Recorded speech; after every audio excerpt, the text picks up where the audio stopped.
Hi there. This clip's looking at whether science really is all that great, looking at the case study of the Indian girl with 8 limbs, known as Lakshmi. She was born with 8 limbs in a rural Indian village, and the question around her was that when she was born, she was seen as a spiritual miracle. She was seen as the reincarnation of their god, Vishnu, because Vishnu is the Indian god with 8 limbs. And that's how she was viewed by her parents, her community, who were highly superstitious and religious because they're linked to the fact that it was a very rural area. However, doctors, or scientists in this context, saw her as a medical problem and advised her parents to have surgery. Hopefully this will work. You need to have a quick look at that QR code in this clip, and it will show you a very brief clip about what the impact of her surgery actually had on her. Please only watch the first 2 minutes. Hopefully at this point you've now watched that clip. I want to talk to you a little bit about what happened after the surgery. So when she was operated on, they removed the additional limbs. However, her community, where she was born into, then rejected her as someone who was disabled, and were actually really angry with her and her family for conducting the surgery. And in the clip, it does mention that the parents were concerned that the villagers had come together and actually cast like black magic on the family because they were so offended by the intervention of the medical community to cut the additional limbs off. So in the context of whether science does good or whether science is good for us, she did have a medical issue, she did have a medical problem, but actually the intervention of medical science led to her being ostracized from her entire community. India is not a country that treats disabled people particularly well. Many of them end up begging on the streets, for example. So it is worth considering, like, how do her parents even view her recovery? Like, do they view it as a scientific intervention that led to her recovery, or do they see it in different terms? And in the video, I'm fairly certain they refer to it as being she survived because she's a god. Her parents only see her in terms of being a god, which means that there are quite a few links with this example with beliefs as well. Okay. And ultimately, we've got to consider, was science actually right to intervene in this girl's life? Because on the one hand, yes, she is now able to walk around and is relatively mobile. But on the other hand, she's lost that status within her community, and it has, to an extent, harmed the social integrity of that community and the cohesion. Her family have had to leave that community, for example. So when we want to consider how we might use this case on whether sociology should strive to be a science, we need to consider whether scientific intervention is always the best path, because in this case, this girl went from being like a spiritual icon to being someone who's something of an outcast now. Hi there. This clip is looking at the debate around whether sociology can be a science from the realist perspective that we have looked at briefly before in the previous lecture. In this case, I'm looking at sociology versus meteorology, which is the study of the weather. So, realists argue that there are some similarities between sociology and some types of science. Closed system sciences are where the researcher can control all of the variables in an experiment, such as chemistry. This is not like sociology, as I keep saying, humans are not rocks. We are different. We respond to things differently depending on the day, depending on what's happened to us in the previous days, weeks, months, years, the amount of sleep we've had, our ethnicity, our gender, our class. We are all very, very different human beings. So what might be the same for one human being might be different from another, which means it's almost impossible to control variables in sociological research. So therefore, sociology cannot be a science like a closed system science. However, realists point to open system sciences like meteorology and some of the biologies, where there are many variables. It's too many variables for every theoretical assertion in open sciences to be 100% true, which is a bit more like sociology.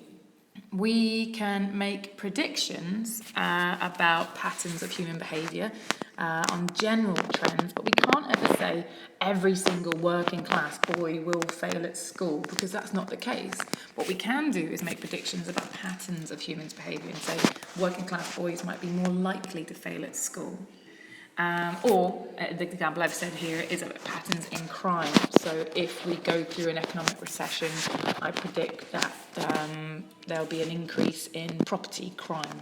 Okay, like those sorts of correlations we might be able to look at. A good example, I think, of an open system science is the weather, okay, meteorology.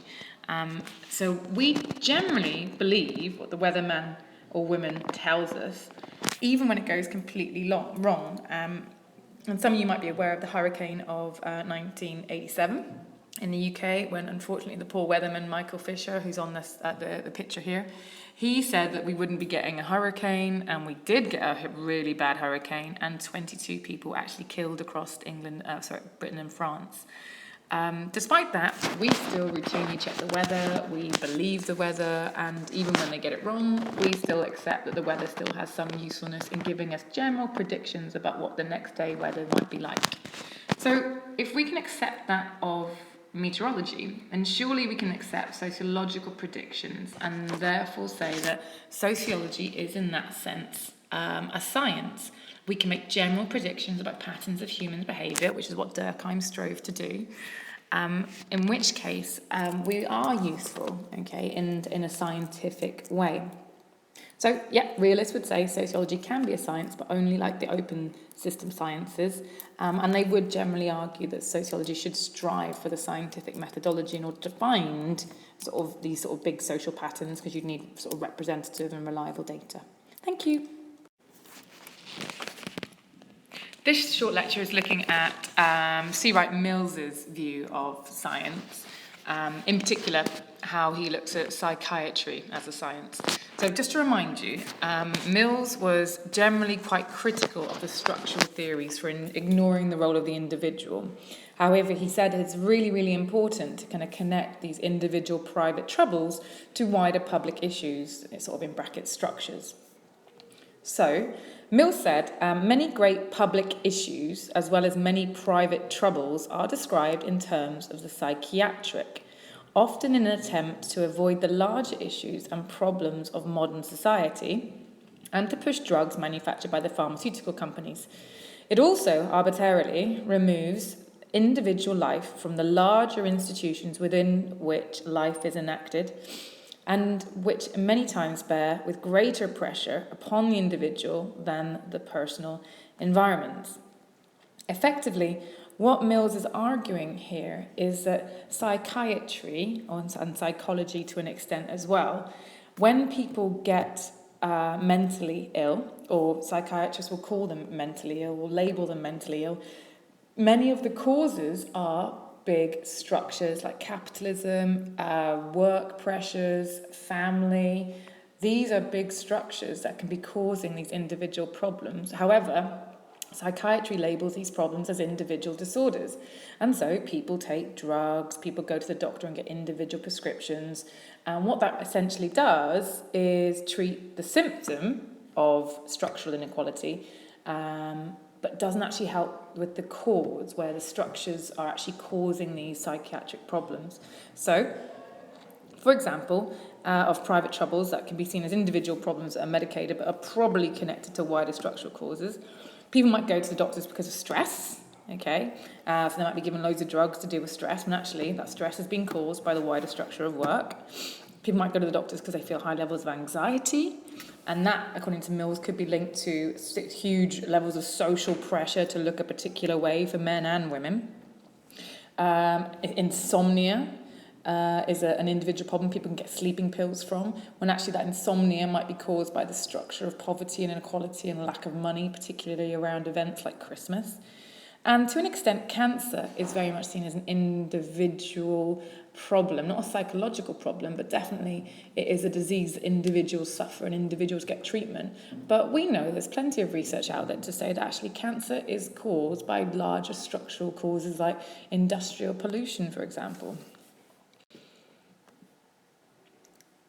It's definitely worth looking at what's been happening with psychology, and I will say psychology would be sociology's more scientific brother. At the start of the 20th century, there were only a dozen recognised mental illnesses. By 1952, there were 192, and the Statistical Manual of Mental Disorder today lists about 374 mental illnesses. I'm not saying mental illness does not exist.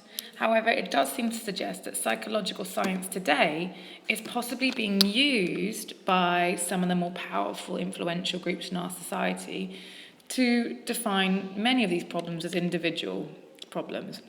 So instead of dealing with the structures that produce the problems, psychologists and psychiatrists keep on inventing new labels for mental illnesses and keep pushing drugs that are profitable for the pharmaceutical companies. But actually, ultimately, this is going to harm a lot of people through taking drugs and through continually reinforcing and propping up a very unequal society and seeing it as normal.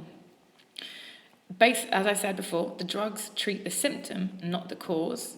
And ultimately, the pharmaceutical companies really do benefit if we never recover from mental illness.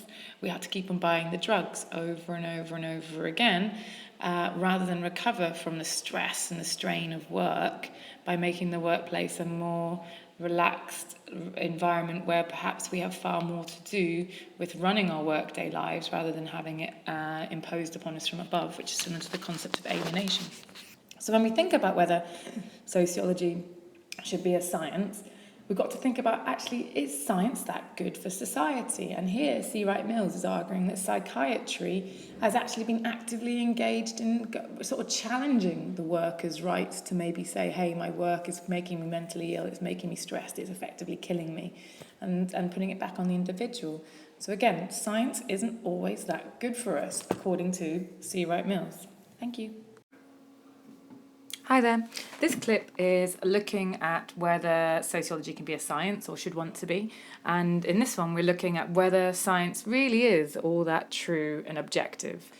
Because remember, when we think about the positivism versus interpretivism debate, one of the main reasons why positivists say that we should all try and be like science is because science is seen to be the best way, or the scientific method is the best way of discovering true facts about the social world that therefore we can use to make society better. So some of you might be aware of journals.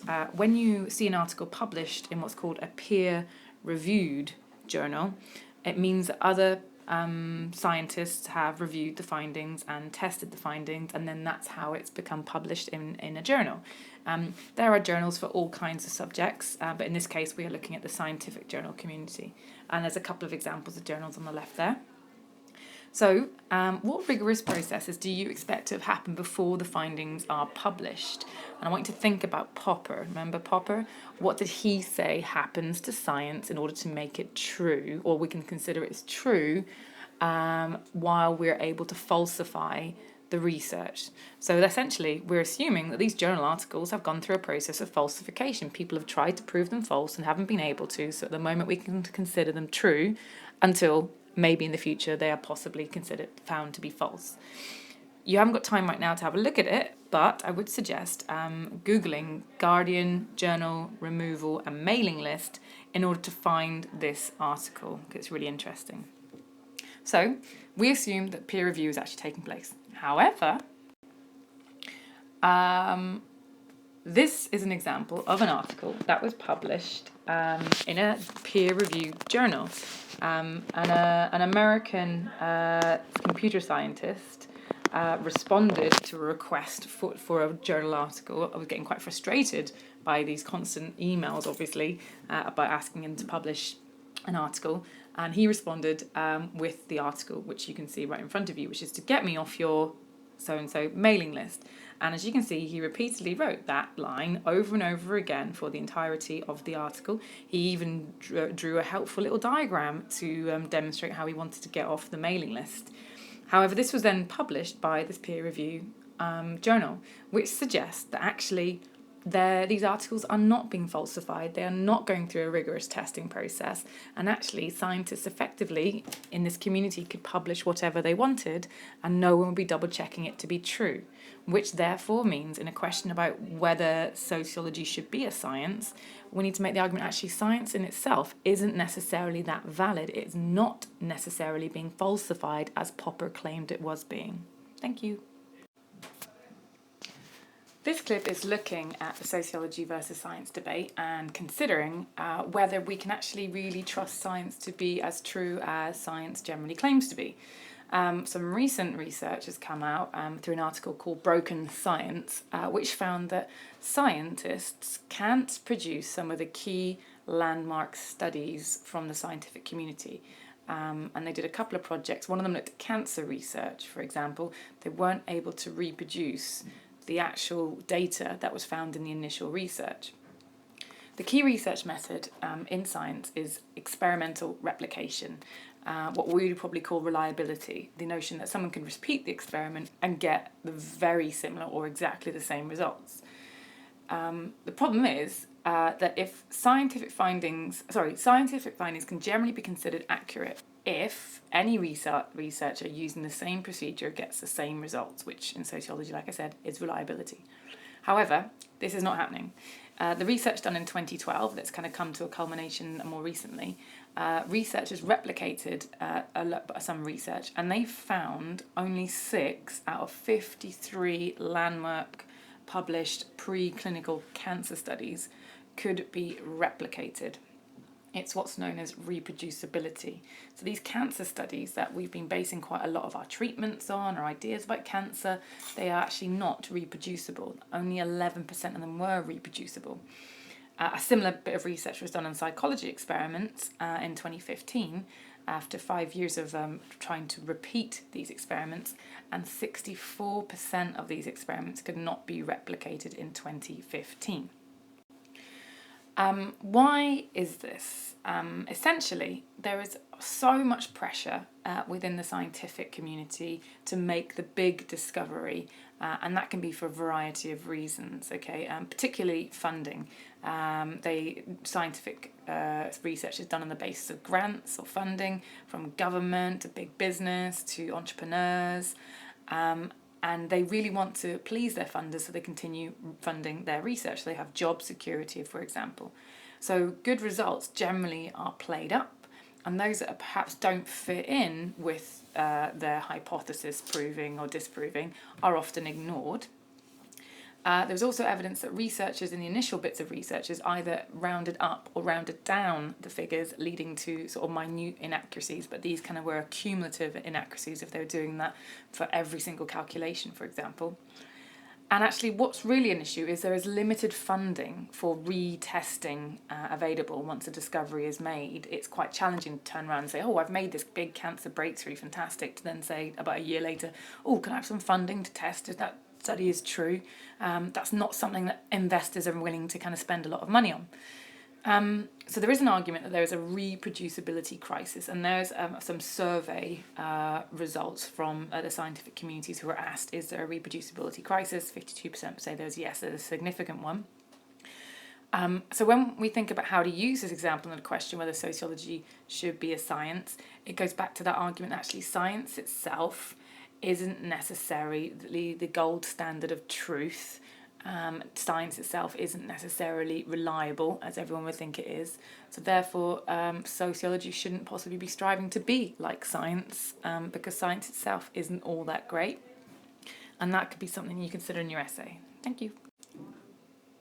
In the debate, when considering whether sociology can actually be a science or would want to be a science, it is worth looking at some of the examples that possibly demonstrate that science itself isn't all that scientific.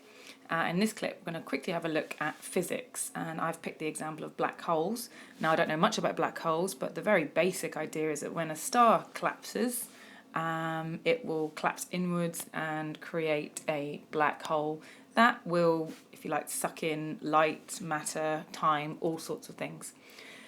What's worth remembering about black holes, because they are widely publicised and talked about as a scientific reality, that they are all theory. A black hole has never been observed or really measured, and yet physicists claim that they exist and that they suck all this matter in, and they are at the beginning of our universe and possibly are going to be responsible for the end of our particular universe.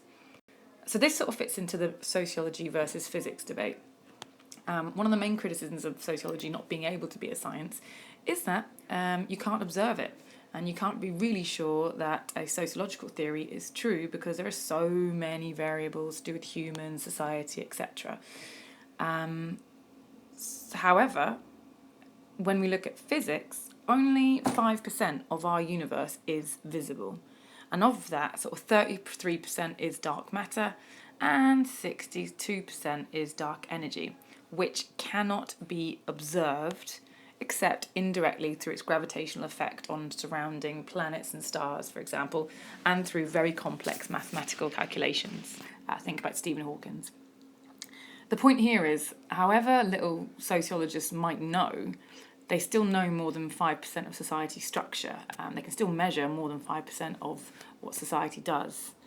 And actually, often sociologists' picture of the makeup of society is far more real and tangible than the picture of the universe presented by physicists. Therefore, when we consider whether sociology should be a science, we need to kind of make the argument, actually, sociology isn't subordinate to the physical sciences. Sociology knows as much about the society as physicists know about our universe. Essentially, if we believe that quantum physics are true, such as black holes, then we really should be believing that sociological theories are true also, even if you can't observe the phenomena and can't prove the sociological theories to be absolutely true, such as the fact that the organic analogy exists or the theory that patriarchy exists. So when we think about how to use this particular example in the question whether sociology should be a science, your main argument is, well, sociology is, if you like, on par with the physical sciences because at least we know more about our social reality than some sciences know about other scientific claims of truth.